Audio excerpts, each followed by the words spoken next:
guys, welcome back to our channel. It's been a while since our last upload. We've been really busy this past few months since we focused on plant souvenirs and giveaways. If you are new here, I am Anne and I will be sharing with you how we make our plant souvenir for your party. Let's start!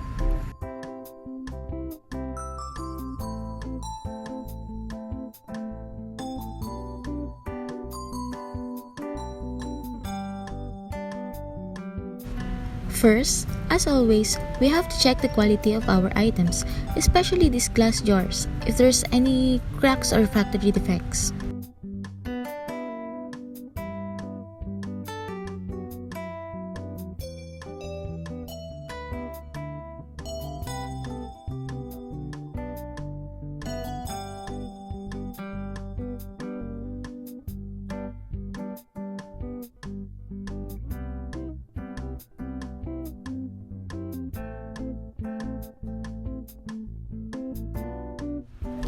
Next is we have to wash all the dirt and wipe the jars with dry cloth.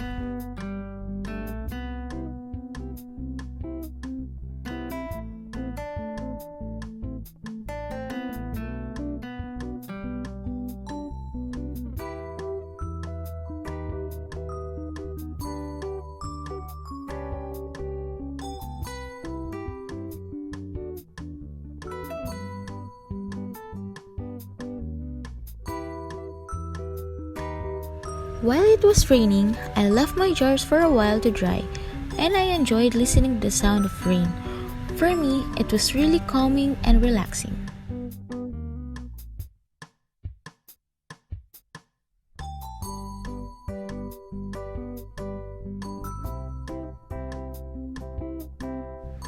Few moments later, the rain stopped and I went back to my jars and they were already dry inside out. Using my soldering iron, I made a hole in the center of the lid where I can insert my lucky bamboo stalk. While waiting for my jar lid's hole to dry and set, I went to my jute cloth and made a circle with the same size as the lid. Then I glued it on.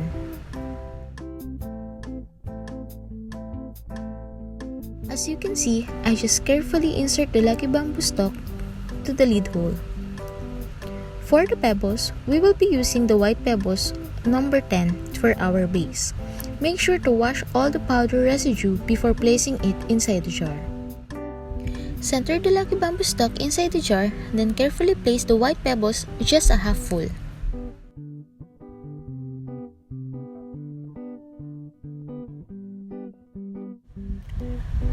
We can now proceed to the fun part, the colored pebbles. If you want to know how to make DIY colored pebbles, don't forget to click the subscribe button and notification bell so you will be notified when we upload the video. Anyways, let's start now. For this project, the color motif is a mixture of blue and pink, and we will be mixing these colors as a topper for our plant souvenir. Make sure to not include the powder residue. Slightly shake the bottle to put the toppings evenly inside.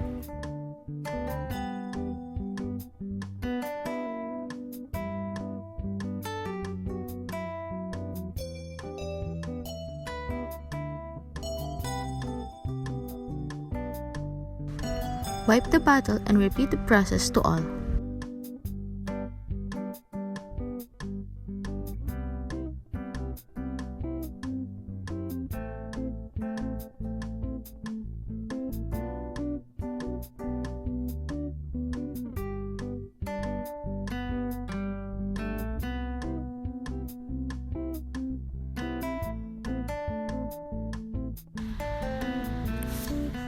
Our plant is now ready. Let's start decorating. For our souvenir tag, we usually send it to the professional printing shop to ensure the quality of our cards, glossy and waterproof. After we cut the cards, simply make a hole for the twist tie. Then let's tie it on our lucky bamboo stalk.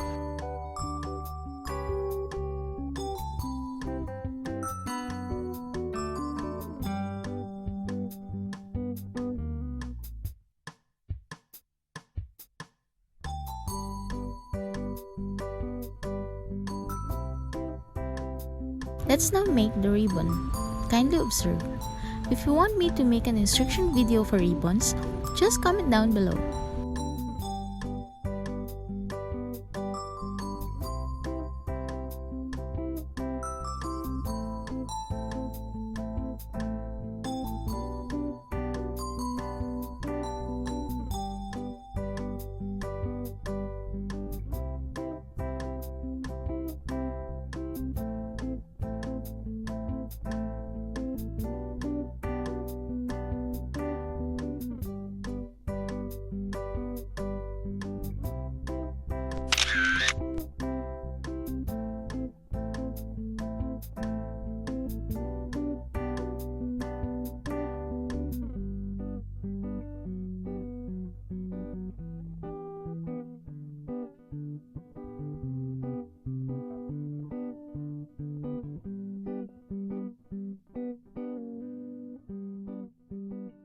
Here you go. Let's make sure that both colors are visible in the ribbon.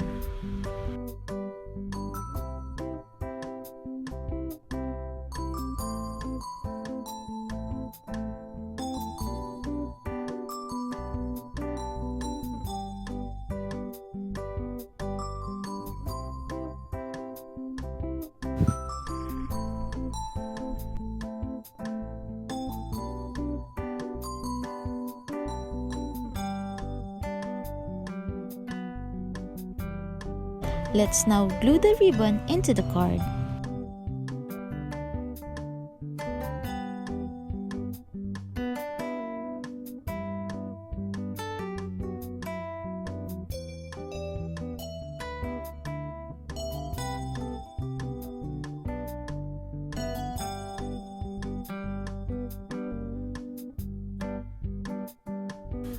And now, this is our finished product. If you want to avail our plant souvenir, this lucky bamboo in a jar is only 45 pesos each. You may check the description below on how to order. We do customize plant souvenirs at a very affordable price. For now, kindly appreciate the beauty of our creation.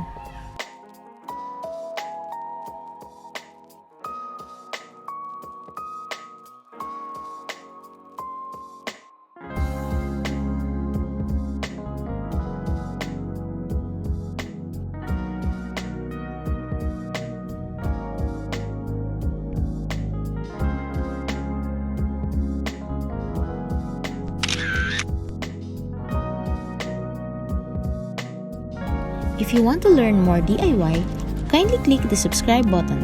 Once again, this is Anne, and thank you and see you on our next video.